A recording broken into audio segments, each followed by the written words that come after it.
नमस्कार दोस्तों, जय जोहार। मैं कौशल तिवारी और बिहनिया संध्या में आपका स्वागत है। एक तरफ डबल इंजन की सरकार यानी छत्तीसगढ़ में विष्णु देव साय की सरकार चुनाव प्रचार में उड़ीसा और झारखंड में लोगों को यह समझा रही है कि छत्तीसगढ़ में सुशासन है, तो दूसरी तरफ छत्तीसगढ़ की स्थिति क्या है?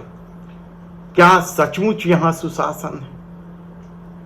सड़क दुर्घटनाओं को यदि आप छोड़ दें, लगातार बढ़ती सड़क दुर्घटनाओं से प्रशासन चिंतित तो है, लेकिन उसके कोई उपाय नहीं हो पा रहे हैं।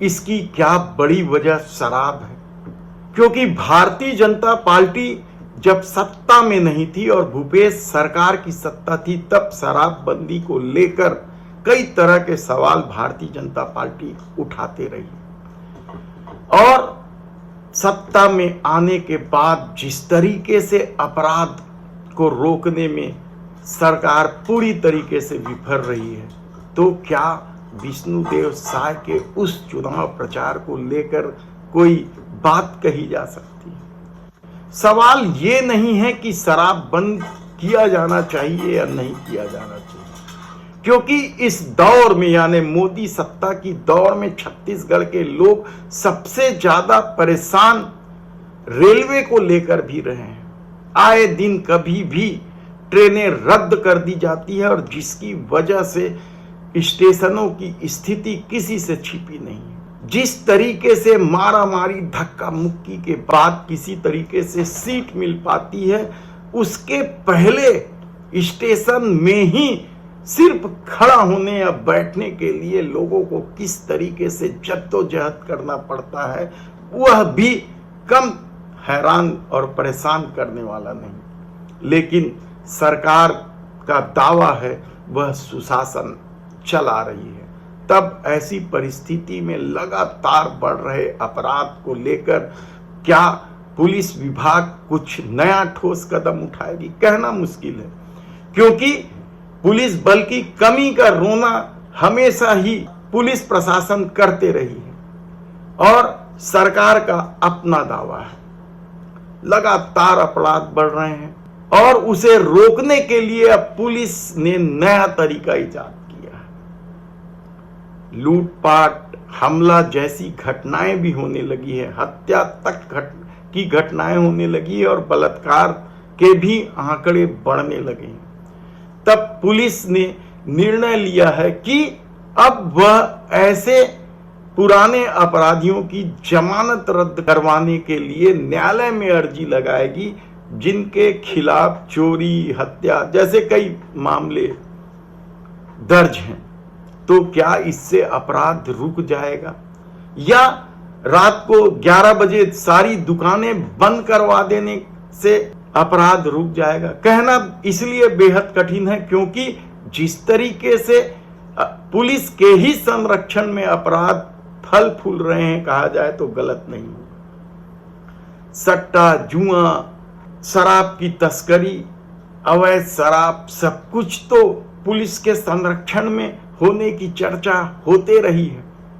कितने ही अवैध शराब पुलिस ने पकड़ी है, लेकिन जो मेन करता धरता है उसके पास तक क्या पुलिस पहुंच पाई है? नशीली टेबलेट को लेकर भी पुलिस ने बड़ी कार्रवाई की है, लेकिन क्या मुख्य अपराधी तक पहुंचा जा सका?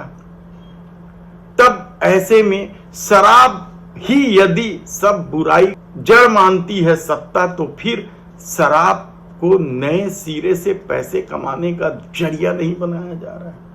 कल तक जिस भूपेश सरकार पर शराबबंदी को लेकर आरोप लगते थे, अवैध अहाते, भट्टी और दुकानों के बाजू में शराब पीने पिलाने को लेकर सवाल उठाए जाते थे, वही विष्णुदेव सरकार यदि वैध तरीके से यानी सिस्टम में शामिल करके अहाता खोल ले और पुलिस सड़कों में शराब पीकर वाहन चलाने वालों की जांच कर वसूली करे, तो फिर इस स्थिति को क्या कहा जाए?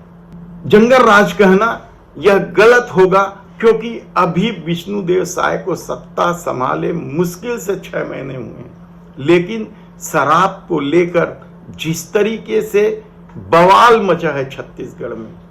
आईएएस अफसर से लेकर कई बड़े नेता जेल की सलाखों में। महादेव ऐप सट्टा को लेकर भी कई आईपीएस संदेह के घेरे में हैं। बड़े बड़े नाम हैं। हम विस्तार से बताएंगे कि इस खेल में किस तरीके से आरिफ शेख, आनंद छाबड़ा, प्रशांत अग्रवाल जैसे आईपीएस संदिग्ध स्थिति में है।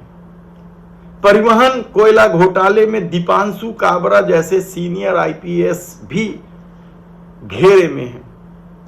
तब ऐसी परिस्थिति में एक तरफ जब अपराध बढ़ रहा है, शराब को लेकर ही सवाल उठ रहे हैं, तब दूसरी तरफ प्रदेश सरकार यदि अहाता बनवा रही है शराब पीने और पिलाने के लिए और इस अहाता के जरिए पैसे कमाने में लगी है। 457 आहतों को मंजूरी दे दी गई है और इस मंजूरी की वजह से सरकार को 103 करोड़ 54 लाख रुपए का फायदा हो रहा है और आने वाले दिनों में जो बाकी बचे दुकान है या भट्ठी है उसके बाजू भी अहाते खुलवाए जा रहे हैं। यानी आप सोचिए कि एक तरफ डॉक्टर रमन सिंह के जमाने में जब वे मुख्यमंत्री थे उस दौर में शराबबंदी को लेकर कुछ नियम बनाए जा रहे थे और पहले चले जाएंगे तो दिग्विजय सिंह के समय तो यहां तक कह दिया गया था कि किसी क्षेत्र की यदि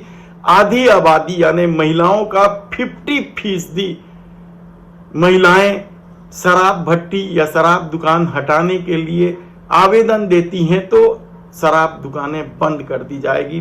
रमन सिंह ने भी दावा किया था कि उसने बहुत सारी दुकानें बंद कर दी है, लेकिन भूपेश सरकार का एक दौर आया, पूरा तरीके से विवादित रहा और अब विष्णुदेव साय सरकार के दौर को लेकर शराब को लेकर तो कम से कम यही कहा जा रहा है कि व्यवस्था वही है, सिस्टम वही चल रहा है, घोटाले वैसी हो रहे हैं, सिर्फ फर्जी होलोग्राम को छोड़कर सिस्टम एक व्यक्ति के हाथ से दूसरे व्यक्ति के हाथ में चला गया। वो व्यक्ति कौन है? और एक दमदार मंत्री के भाई के द्वारा 3 जिलों के दुकानों का ठेका हासिल कर लेने का भीतर खाने से भी चर्चा है, उस पर भी हम विस्तार से चर्चा करेंगे। लेकिन आज हम बात कर रहे हैं अहाते को लेकर और शहर में बढ़ते अपराधों को लेकर। तो क्या विष्णुदेव साय 6 महीने में ही इस मामले में फेल हो चुकी? देखना होगा। धन्यवाद।